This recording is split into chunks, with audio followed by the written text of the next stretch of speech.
Welcome back to another episode of Learning Fabric. Today, we're going to talk a little bit more around Delta and the Parquet format and what's happening underneath the hood of all these new lakehouse architectures that we're talking about. Steve, kick us right into the presentation. Let's jump into this. Let's talk about what these new words mean and how does this impact how we store our data. Yeah, awesome. So let's go ahead. Again, we're going to take things very theoretical here. So we want to talk about what is essentially we're getting to what is delta. And to do that, we kind of have to go through a couple of concepts. Delta, as you'll see in the final part of this series, is an extremely important concept of Microsoft Fabric. It's kind of one of the key things that Microsoft Fabric is built around. You may have heard of things like Delta, Parquet. It's quite new in terms of everyone starting to use it. It's all open source, really, really cool. What we want to do today is really just explain it again without any jargon, without any code, what the concepts are, and really what it means and how it works.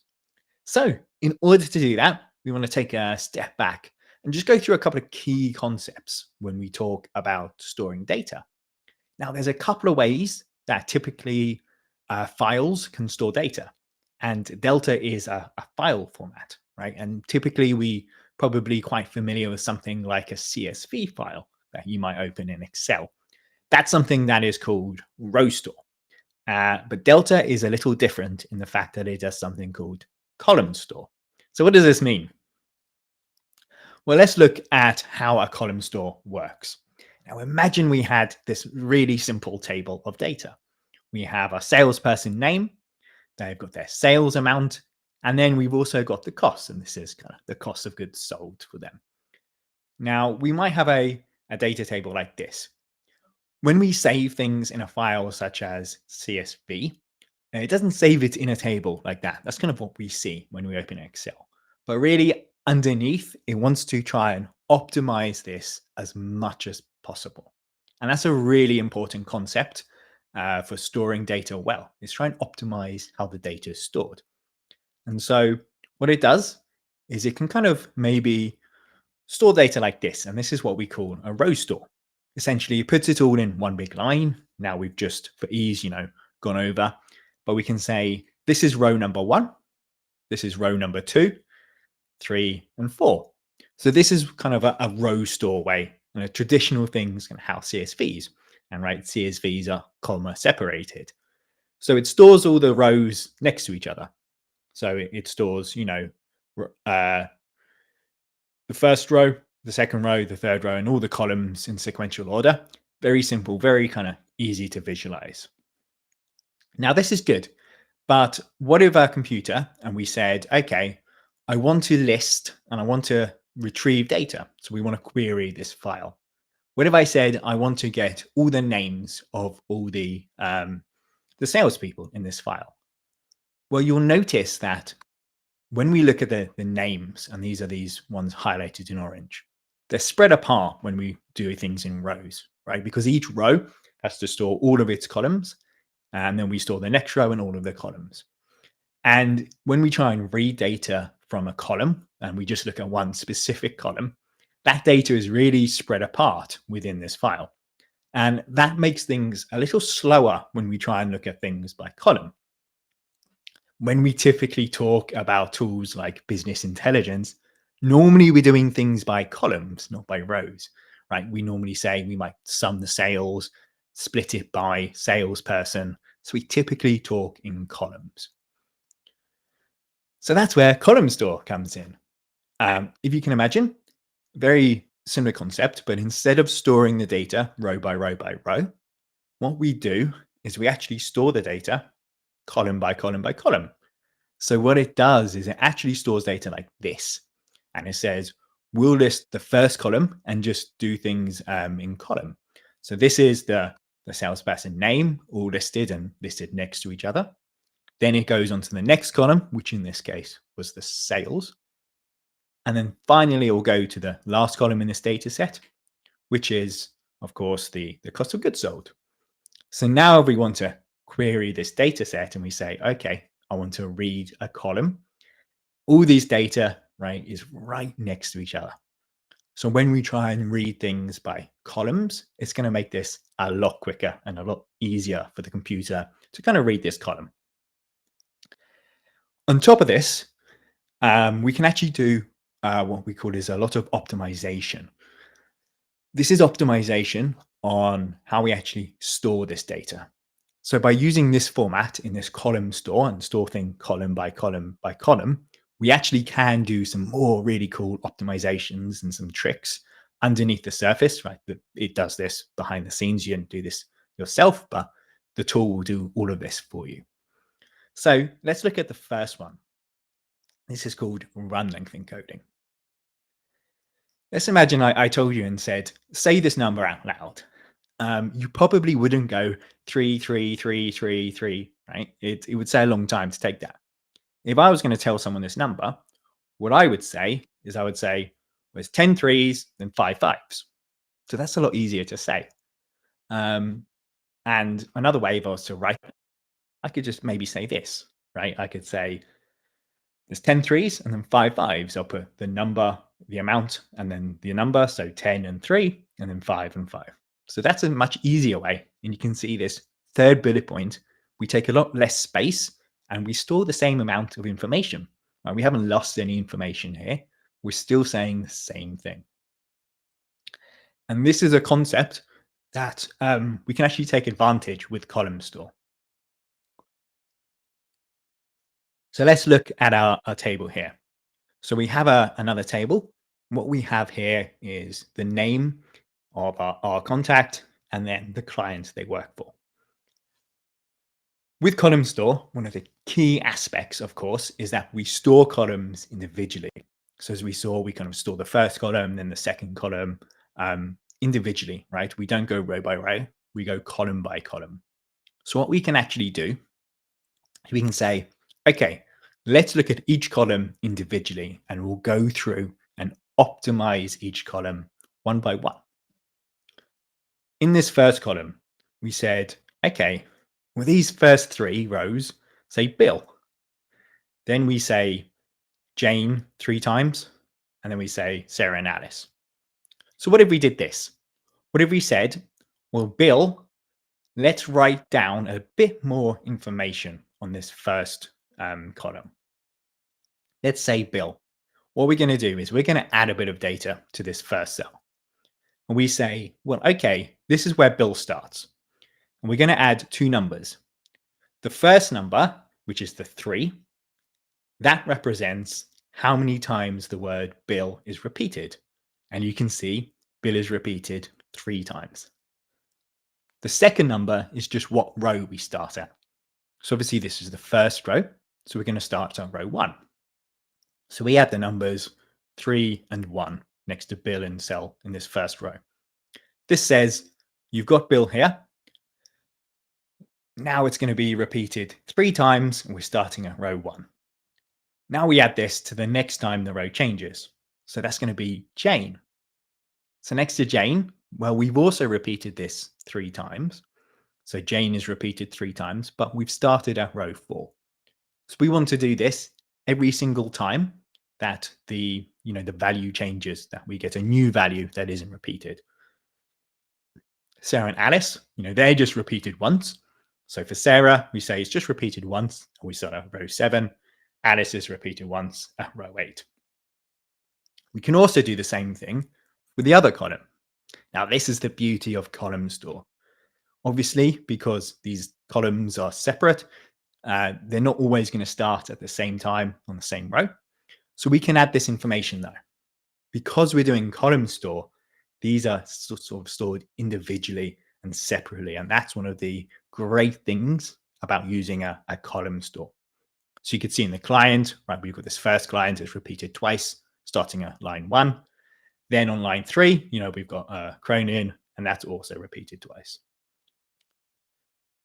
Now, all we've done at the moment is we've actually added more information to our data. So we've actually added a bit of size. However, you will now see any cell that doesn't have one of these red numbers next to, we actually don't need this, because if we simply took all of them away, we can still get the same amount of information.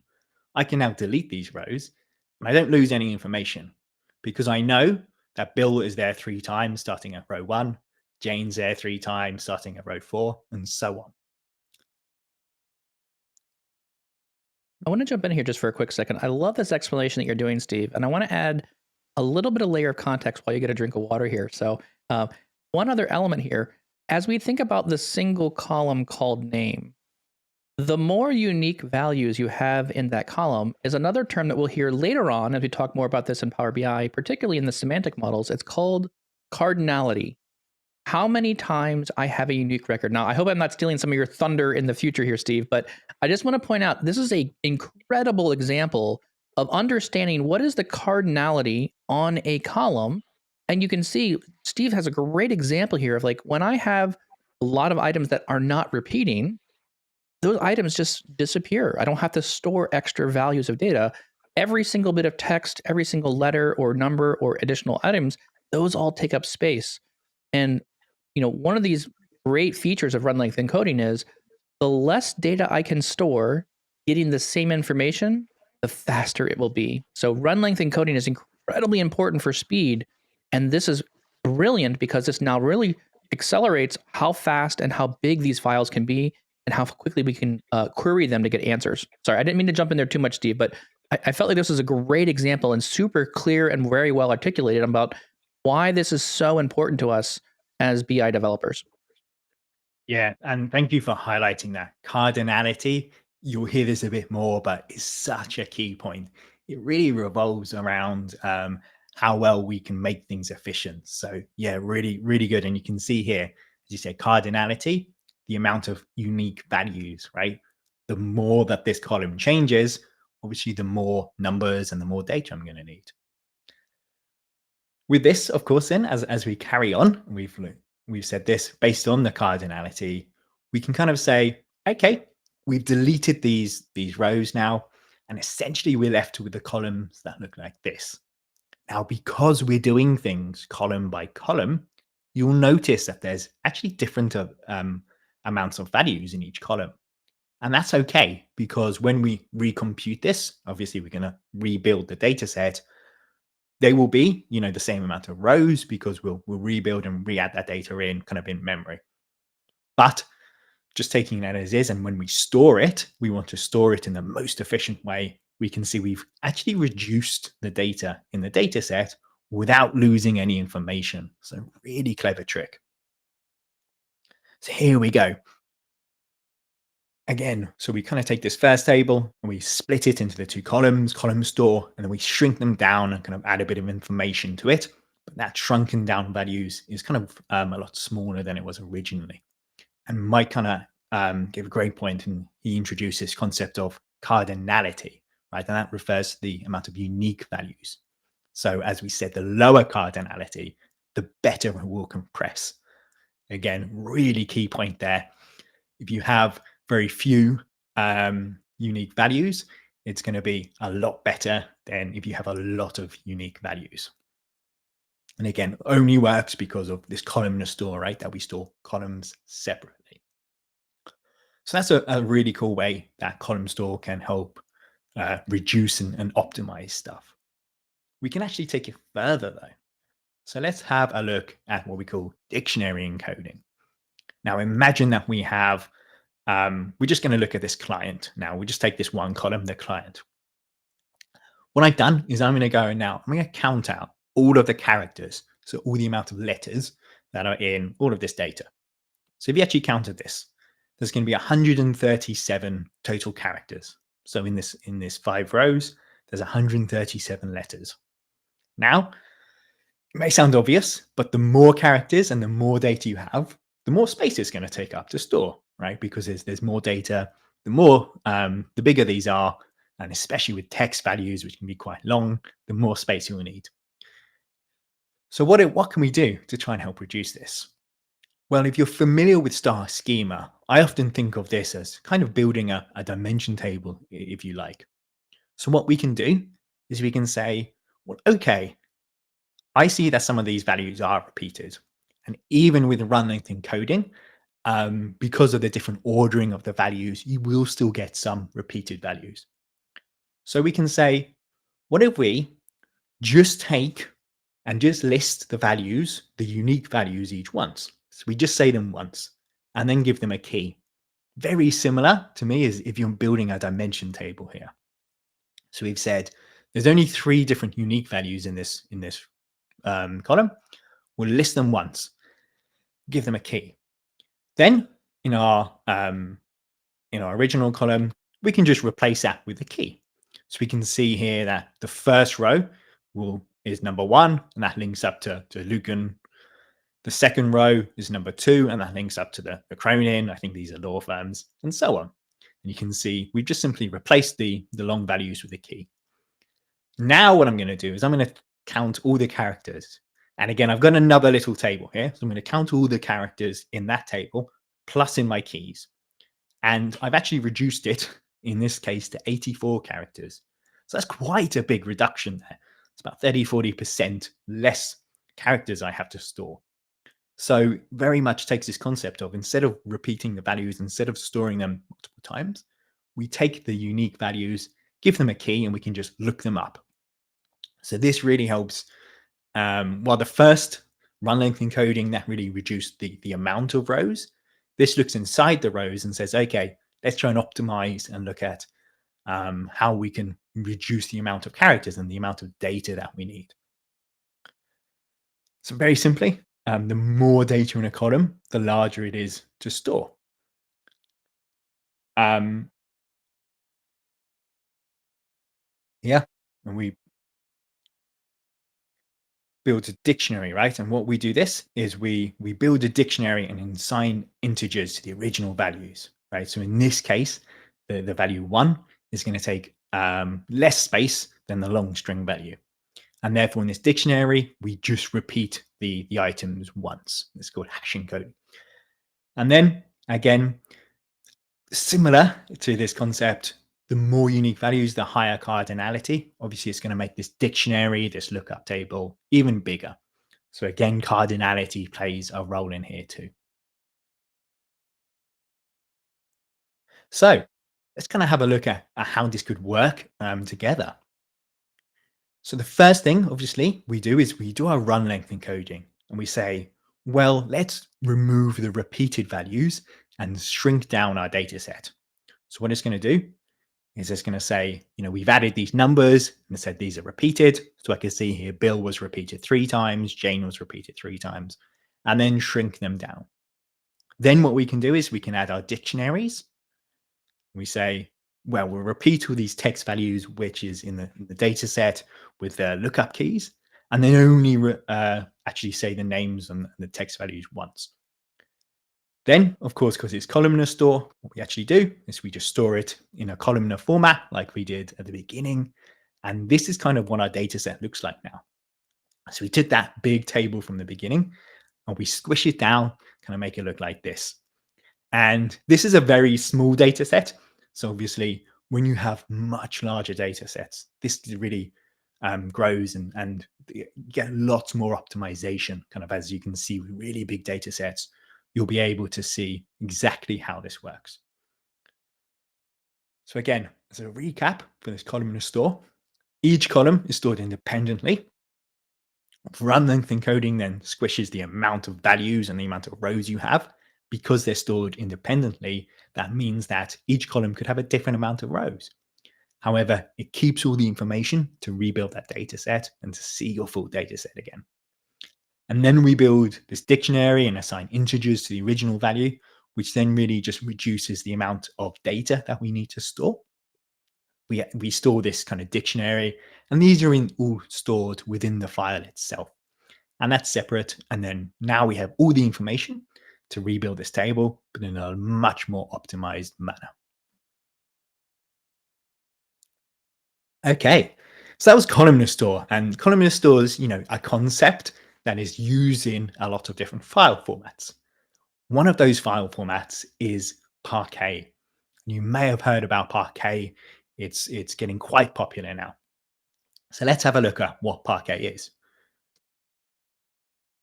Well, Parquet takes the same concept and it is columnar store.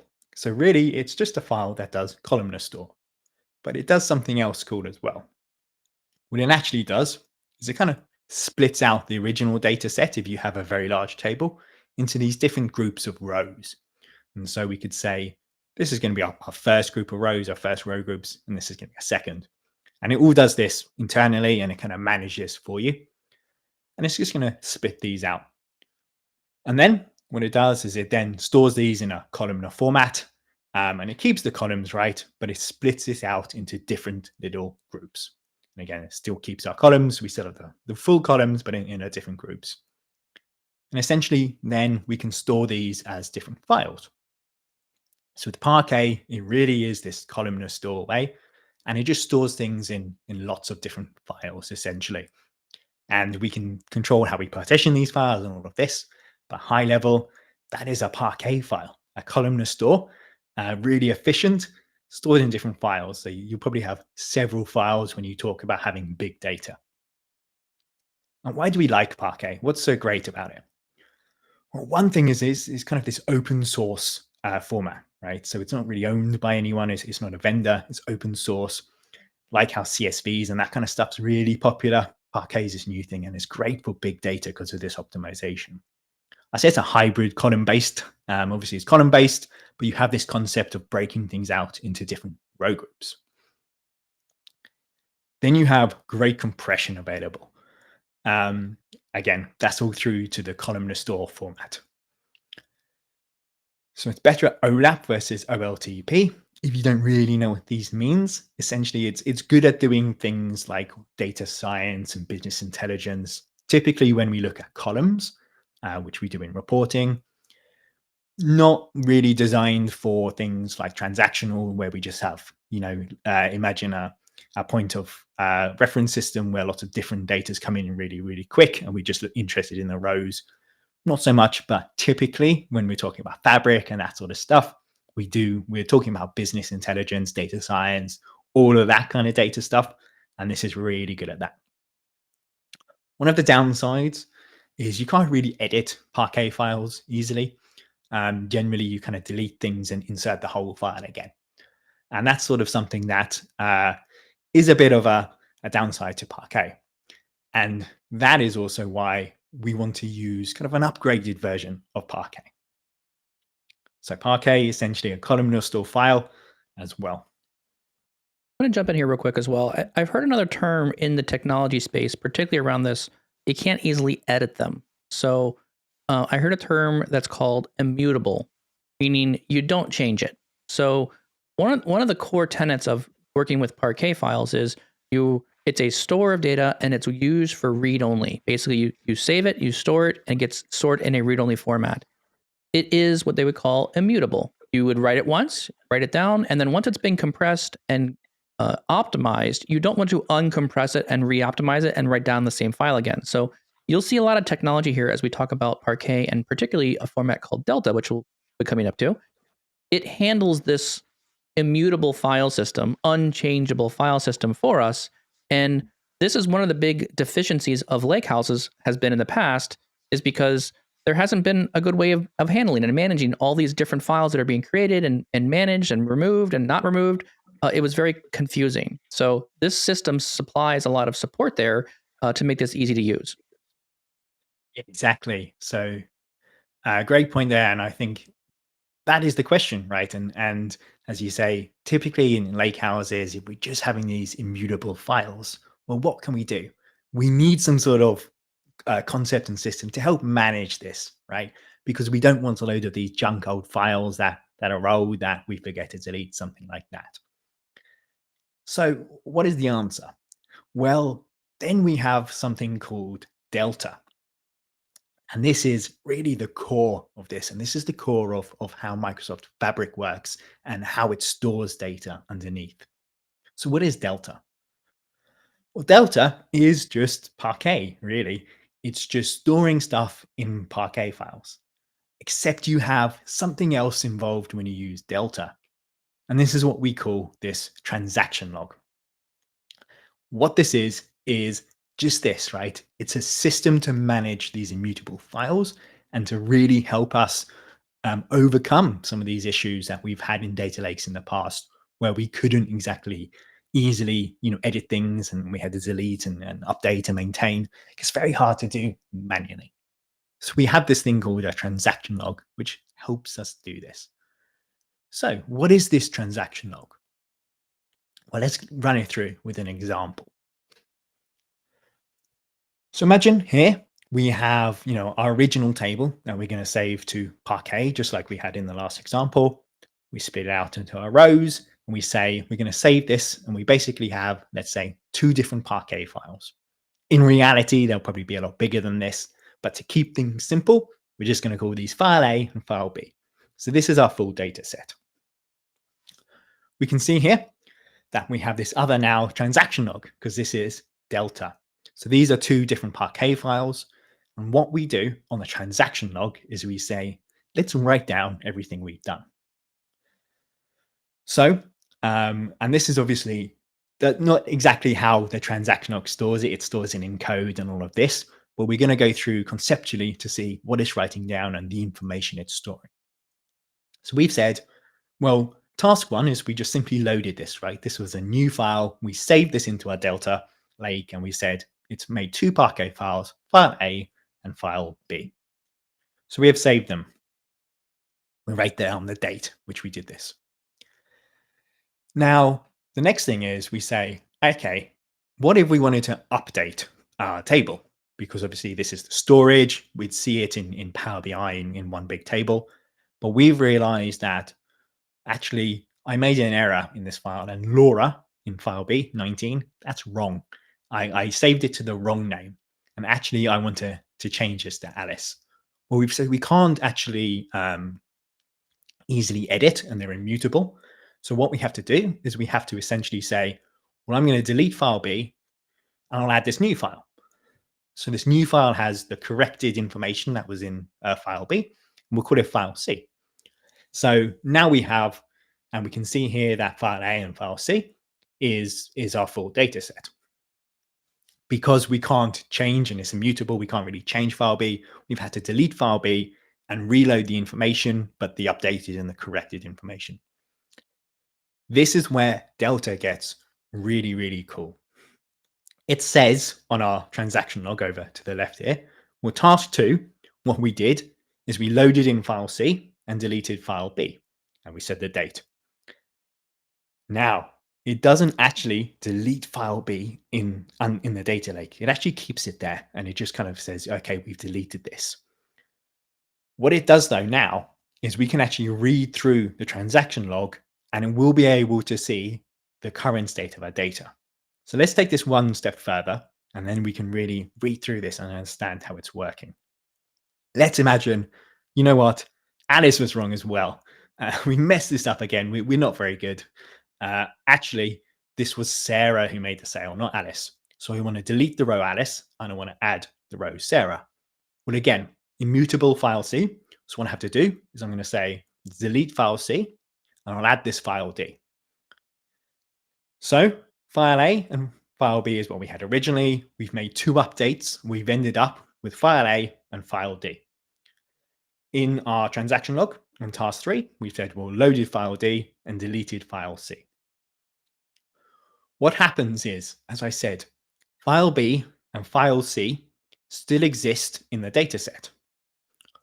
In order for the engine to understand what the current data is and what the state of data, it can literally read through the transaction log from start to finish. So I say, well, I load file A and B, delete, load file C, delete file B, load file D, delete file C. So if I read through task 1, 2, and 3, and I just followed those actions, and then when I say delete, I say just, ignore that file, don't use it, I would end up with what you see on the screen, file A and file D. So that's all I have to do in order to get from the original to the current state. Now, what Delta does is really cool. And the fact that we don't actually delete these files is I say, well, what if I want to look back in time? And I wanted to look, on January 6th, 2023, what did my data set look like? Well, all I have to do is I read through my transaction log, and then I'll just stop when I get to that date. So you can see task 1 and task 2 both happened before January 6th of 2023. So what if I just read through the tasks and just stopped after anything that happens after that date? Well, then I'll be in here and I can actually roll back my database to a previous time. And I can pick a date and I can roll it back to that date. It's very easy because I just read the transaction log up until that date, and then I'll see exactly what the data is. Because if I just read task 1 and 2, I can see it says load file A and B, then load file C, delete file B. I'm left with what we see on the screen. And I say I'm not going to do task 3 because I want to roll back to the date of January 6th, 2023. And task 3 happened after that, so I won't complete it. So that is a really, really cool thing about Delta. I'm going to jump in here because I think, Steve, you gave a great example of like versioning your data and how this works. This is actually quite challenging in normal SQL databases to be able to capture all this data, because a SQL database typically stores things at a row level. Now, there are technologies in SQL databases that do columnar stores as well and borrows a lot of the same technology and concept as well. But I mean, there's two things really working in our favor here. We're looking at very highly compressed file formats that are very small in size, and we're storing lots of them. So even though we're making changes to our data, and potentially, in this example here, you saw that the person by the name of Jane was actually written 3 different times and in 3 different files.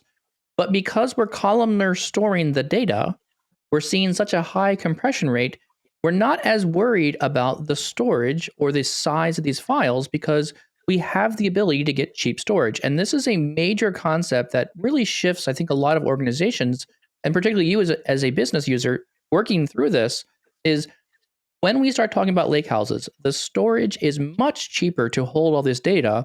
And so we're willing to sacrifice a little bit of additional spend in order to save these additional records and files, because now I have versioning. Now I have the ability to roll back. And so this is, in our last video, we talked about ACID transactions. This is the core tenet of what an ACID transaction looks like. So this is really important here. And again, this changes our mindset a lot around how we think about storing data in lakehouses versus like a SQL or SQL Server. We're getting that really cheap compute, and therefore we're able to leverage that cheap compute to have versioning and all these robust features around the Delta format. Exactly. Yeah. And I think that's a great point. And what we talked about last time about that cheap compute. And then what we talked, if you watch the last lecture, data lakes allow us to have the storage and the size and make it very easy to save this. Columnar store allows us to compress stuff. That we can do this. You can obviously change settings, and if it gets too big, you can actually, completely delete stuff and all of that similar stuff you could do. But the core concept is lots of small files, lots of highly compressed files, and lots of storage make this very possible. And of course, this gives us, as Mike was saying, this ACID functionality that we talked about in lecture 1, gives us all the rigor around what we loved warehouses and SQL for, but into this data lake. It allows this time travel, so I can go back and see my data at any point in time, literally pick a time and just read through that transaction log. Data lineage and debugging as well. Really, really helpful when you can see exactly what people did and you have a transaction log of all the changes we've made. And then that optimization, right? Really highly compressed this great format.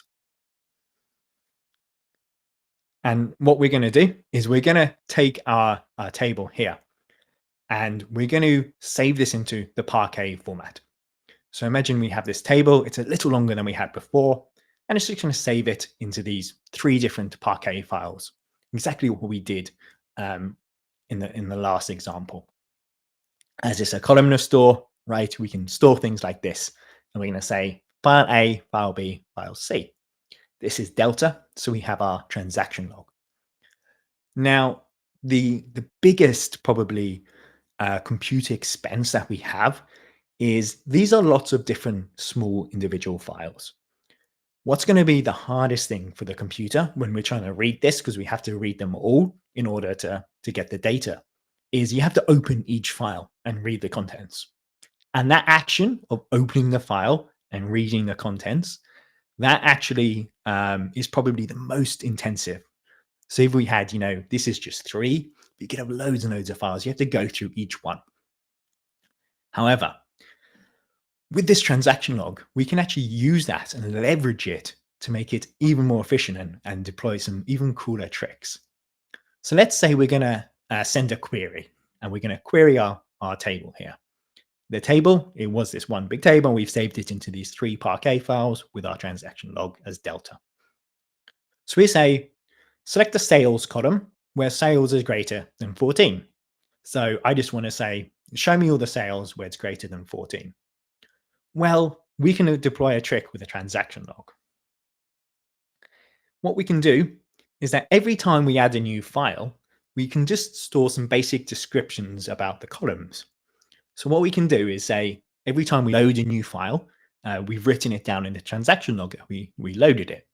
We can also just say that for each column, let's save the min and the max values of that column. So in file A, you can see that the sales column, which is those numbers, the min is 9 and the max is 12. File B is 15 and 20. File C, the min is 10 and the max is 16. Because I've written this in the transaction log, and I've saved this down every time we've loaded the file, now when I do my query, I say, well, select the sales where the sales is 14. What I can do is, I know opening every single file, it's going to be quite slow for the computer to do, but the transaction log I only have to open once. And I can read that and say, well, sales is greater than 14. Because I know in min the max, I know that file A, the max is 12. So there's definitely going to be no sales in that are greater than 14. Therefore, I don't have to open that one. And I only have to look at files B and file C. So it skips, and this is called file skipping. And you actually, based on the query, I can look at this transaction log and say, well, I don't need to read every file. Take the most expensive part and try and reduce that as much as possible. And it does work as well with the text columns, because text have a min and a max. Then we have the alphabet, so it's ordered in some sort of way. So if I said select names, which starts with D, I'd only have to look in the last file, because D comes between A and S in the alphabet. It doesn't come between any of the files. So you can see I only had to open and look in one file, and there is no name that starts with D. I didn't know that until I looked in the file, but I know there could have been one in this file, and I knew there couldn't have been a name starting with D in the first 2 files. So really, really powerful. Again, what you can do though is imagine we have this and it's saved it as Parquet like this.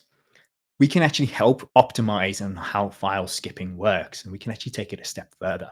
So what if we said now, and when we saved a file, it kind of depends on the edits and how you're working when you're changing things. Obviously, you're deleting, adding new files. So maybe our files have saved in these 4 like this. What if I said now where sales equals 14? Well, 14 could fall within all of these files, right? It's between 9 and 15, it's between 8 and 16, and so on. So if we end up over time, because we're changing these files, we're updating, with the structure looks like this, we're not really skipping, right? Because the values are all over the place. The min and the maxes are very large. And if the min and the maxes of the columns are really large, it means we're probably not going to do file skipping as much, because there's a lot more files that each query could fall in. So what could we do? We could say, well, I know sales is one of my most important columns, and I know I'm going to do a lot of queries to this column. So what I'm going to do is I'm going to tell my delta, I say, sales is really important. So let's rearrange the files. And what it does is you say, I want to optimize how these files are stored. And it's going to shuffle things around, and it might resave the files in a different structure like this. And you can see I've actually ordered now by the sales column. And by ordering by the sales column, it's then going to split out the files. And we can say, look at the min and maxes. They're a lot closer together.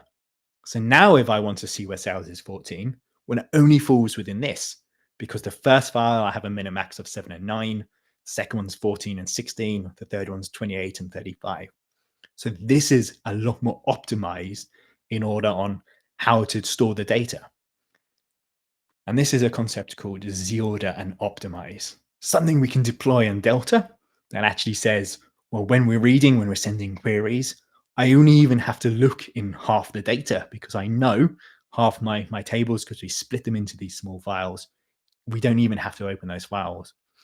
That's what makes it really quick to retrieve the data because it's all stored in columnar format. Works really well when we do this kind of columnar store queries that you do in BI and data science and that sort of stuff. That's kind of the concept, right, of Delta. So underneath it uses Parquet, which is just the file format. And Delta is just this Parquet, which is the columnar stored file, but with this transaction log that gives us all these really great capabilities. This was a great tutorial and demo around all the things that are going into the Delta format. This is important to know because this informs a lot of what you build in Power BI. It also informs how you structure these tables. Where do you Z order on, which column is important to you, and how do you want to access that information? A lot of these can be performance indicators. And the reason why we care about performance is performance directly corresponds to spend. So the better we can make our models, the more efficient we make our models, the more we can optimize how much spend we can use to compute our data. So everyone wants to maximize the amount of usage, but minimize the amount of spend. So that's why these foundational concepts are very important for us to go through and really understand under the hood what is happening. I am very excited about this. I've been doing Delta and building things with Delta tables for the last 5 or 6 years, and this has been incredibly encouraging for me to see Microsoft really making great strides into this lakehouse and data house architecture, because this really feels like the next level or next generation of BI and reporting. This really democratizes a lot of technical aspects, but gives them into the hands of the business user. Business users can now utilize this really enterprise grade technology, and it's everywhere. You can write Delta tables with data flows. You can write Delta tables with the Vertipack engine, or you can read them. You can make pipelines inside Fabric, which also creates Delta tables. So what you're seeing is you're seeing a proliferation across all of the Microsoft tooling that is using this new format called Delta. This is the really neat new feature that comes with Fabric. This is why I really like this capability, because this adds so much more capability to our business users. With Yeah. that, oh, go ahead, Again, I say, was just go ahead, say Steve. Delta, is a open source format as well. So it's not owned by Yes, Microsoft. You're not boxed in. That's one of the great things about it, and that's what's really encouraging to see someone like Microsoft take it up. Open source, so you might have love Delta it. tables and Parquet elsewhere. All works within Fabric. That's a great point as well. With that, I'll just say thank you very much for listening and going through our session today. Hope you enjoyed learning with us today, and we'll be having more of these in the future. Stay tuned and watch the description for other videos that are relating to Delta, Parquet, and the Lakehouse architecture. Thank you very much, and we'll see you next time.